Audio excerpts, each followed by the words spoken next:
போட்டாங்க. இதுங்க மறைஞ்ச பிறகு கேப்டனா மாதிரி ஒருத்தர் வருவாரா?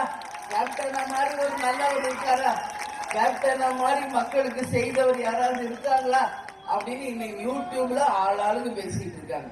ஏன் இருந்த பவர் அருமை யாருக்கும் தெரியலையா? ஏன் தெரியல? மக்களே உங்களை நான் கேட்கிறேன். ஏன் மக்களே மக்களே மக்களேன்னா உங்களுக்காக தான் போராடினார். சினிமாவிலும் சரி அரசியலையும் சரி யாருக்காக தலைவர் பேசினார்? போராடினார் மக்களுக்கு தான். இந்த கட்சி ஆரம்பிக்கப்பட்டதுமே மக்களுக்காக தான். தலைவர் அவர்கள் ஒரு வாட்டி முதலமைச்சர் ஆகியிருந்தார். இப்ப நான் கேட்டேன் கார்ல 50 கட்சி கூட்டணி அமைத்தாலும் இந்த விஜயகாந்த் ஒன்றும் பண்ண முடியாது. ஒரு வாய்ப்பு கொடுங்கள் என்று எவ்வளவோ சொன்னார். உங்களுக்காக தான் 10 வருஷம் யார் கூட்டணி வைக்காம தனித்து களம் காண்போம். ஆனா மக்கள் வாய்ப்பு கொடுக்காதப்ப கேப்டன் என்ன பண்ண முடியும்?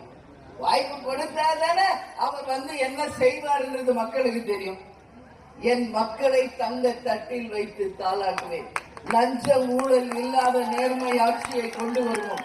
படிக்காத இளைஞர்களுக்கு வேலை வாய்ப்பு, பெண்களுக்கு பாதுகாப்பு, அது மட்டுமில்லை ஒவ்வொருத்தருக்கும் இருக்க இருப்பிடம், குடிக்க தண்ணீர், பாதுகாப்பாக சாலை வசதிகள், அனைவருக்கும் கல்வி இலவசம், மருத்துவம் இலவசம்.